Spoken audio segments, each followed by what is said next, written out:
તો ચાલો આપણો નાસ્તો થઈ ગયો હોય તૈયાર ને અમે બધાય નાસ્તો કરવા બેસી ગયા હોય। જો થેપલા તળેલા મરચાં ચા ગોલીડો મત બેહી ગયો જાગીને તરત કઈ નહીં। તો ચાલો અમે બધા નાસ્તો કરી લઈએ। 2 hours later કામ આપણું બધું થઈ ગયું હોય પૂરું અને જો ઢીંગો તો મારો વેલાનો થઈ ગયો છે મારો હારો હાર અને આ બધું વધારી નાખે કામ આવું બધું જો ખાઈતી જાય ને વેરતી જાય રમકડા બધા ઉડાડી દીધા છે।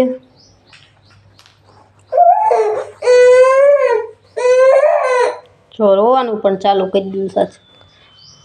તો બધા હવે કામે ગયા છે। આજે ઢીંગાને કોઈ રાખવા વાળું નથી એટલે મારે રાખવાની છે ને કામ પણ કરવાનું છે એકલા એકલા। ઢીંગો રોશે પણ કામ તો કરવું પડશે। આજે ફરીવાર વાડીએથી રીંગણા આવી ગયા તો જુઓ તો આપણે રીંગણા બટેકાનું શાક કરવાનું છે। હમણાં કા રોજ રીંગણા અને મેથી ને એવું બધું આવે છે એટલે હમણાં કા રોજ રીંગણાનું શાક બનાવવાનું થાય છે એક દી તો અમે ફટાફટ રસોઈ બનાવી નાખું। મારો ઢીંગો રમે છે ત્યાં ટિફિન પણ દાદાને દેવાનું છે ઘઉંમાં પાણી વાળવાઈ ગયા છે તો ફટાફટ હું જમવાનું બનાવી નાખું બન્યા રહેજો તમે। તો જમવાનું બધું થઈ ગયું હોય તૈયાર ને જો અમે બેસી ગયા હોય જમવા।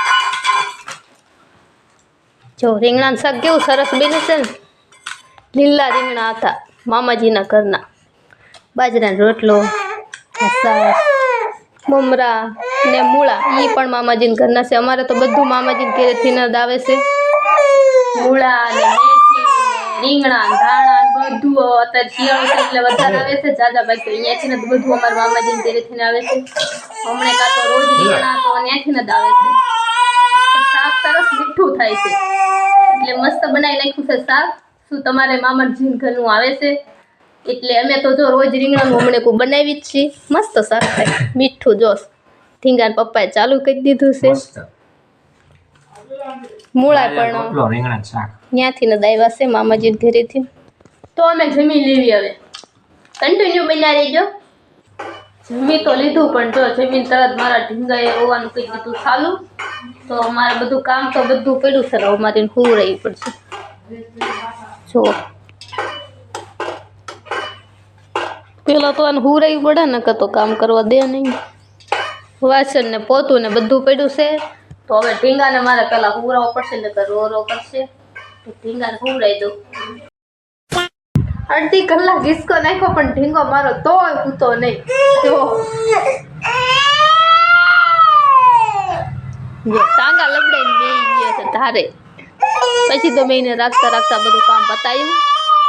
હજુ તો મારે કપડાં ધાબે લેવા જવાના બાકી છે પણ અહીંયા મારે ઢીંગાને લઈ જાવ કપડાં ધાબે 2 hours later તો આપણે જમવાનો થઈ ગયો ટાઈમ ને તો આપણે જો આજે બનાવવાની છે દાળ ને ભાખરી।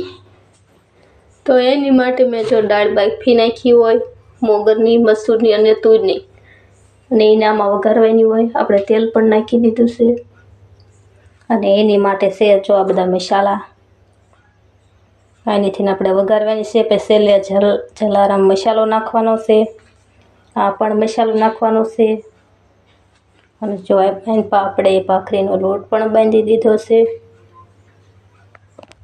તો આપણે બનાવવાની છે જો આજે દાળ ને ભાખરી તો તમે કન્ટિન્યુ જોયા કરજો હું બનાવી નાખું દાળ ને ભાખરી। આપણે દાળ ને ભાખરી થઈ ગઈ હોય તૈયાર ને જો આપણે થઈ ગયા જમવા